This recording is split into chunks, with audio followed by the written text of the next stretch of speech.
La vendeuse de hot-dog n'a pas pu avoir un bébé en bonne santé? J'ai reçu les papiers du divorce en rentrant de l'hôpital. Mon mari a fait venir sa maîtresse dès qu'il a appris le diagnostic de sa fille.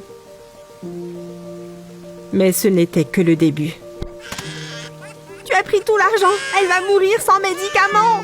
Ai-je crié. J'ai supplié Benjamin de nous laisser rester au sous-sol. Non, même pas en rêve! A-t-il répondu furieux. Je n'avais nulle part où aller. J'ai donc commencé à frapper aux portes. Les voisins ont menacé d'appeler la police. Mais une femme a eu pitié. Vous pouvez vous installer dans la chambre de l'employé, a-t-elle dit. Le cuisinier y vivait quand j'avais une famille. A-t-elle continué. J'étais si reconnaissante envers cette femme seule.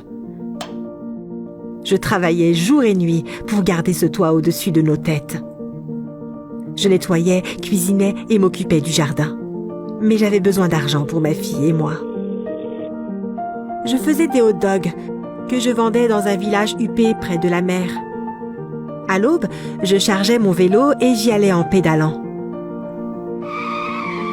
Benjamin et moi n'avons pas acheté un manoir pour voir ça, a crié la maîtresse de Benjamin. Je ne veux pas que rôdent des mendiants avec leurs gamins. S'est-elle plaint. Elle a déchiré tout l'argent que j'avais gagné. Je refusais qu'elle parte. J'avais besoin de cet argent.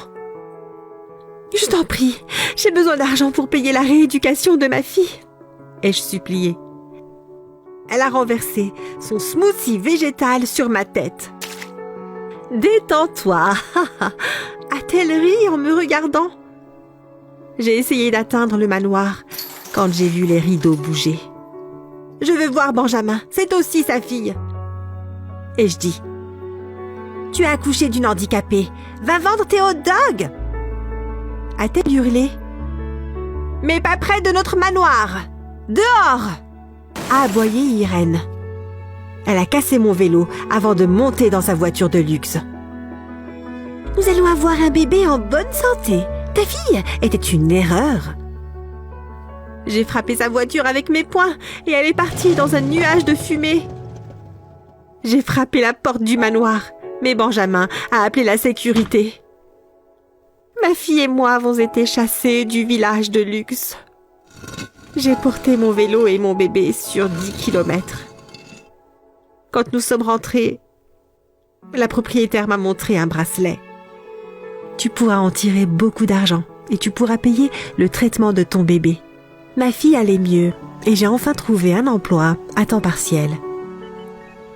Le déjeuner pour l'enfant comme prescrit, ai-je dit professionnellement. Ce que j'ai vu m'a presque fait tomber le plateau. Tu ne t'attendais pas à me voir, pas vrai? A lancé Irène. Mon enfant est aussi né handicapé. Benjamin m'a quittée. J'ai voulu lui dire que ma fille avait guéri, mais je ne l'ai pas fait. La femme qui nous avait volé, ma fille et moi, était si malheureuse.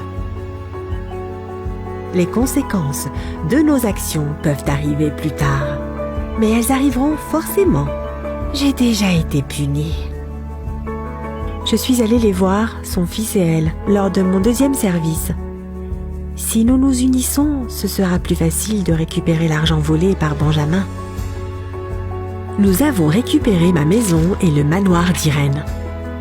Je vais vendre le manoir et payer le traitement de mon fils, a-t-elle décidé. De retour chez nous, ma petite fille et moi avons commencé une nouvelle vie. En vivant dans la chambre du cuisinier, j'ai appris à bien cuisiner. Le neveu de la propriétaire disait en plaisantant qu'il voulait investir dans un café. Mais ce n'était en fait pas une blague. Nous avons ouvert un café dans une petite ville près de la mer. Je n'ai même pas remarqué que je suis tombée amoureuse de mon investisseur. Ma tante a dit que tu as été le joyau de sa vieillesse, a-t-il dit. Je suis sûre que le bébé et toi êtes le joyau de ma jeunesse. Nous avons célébré notre mariage dans notre café près de la mer. Ma fille a porté les alliances et Émilie a cousu des pierres précieuses sur ma robe. J'étais la femme la plus heureuse sur terre. Puis Benjamin s'est invité à la fête.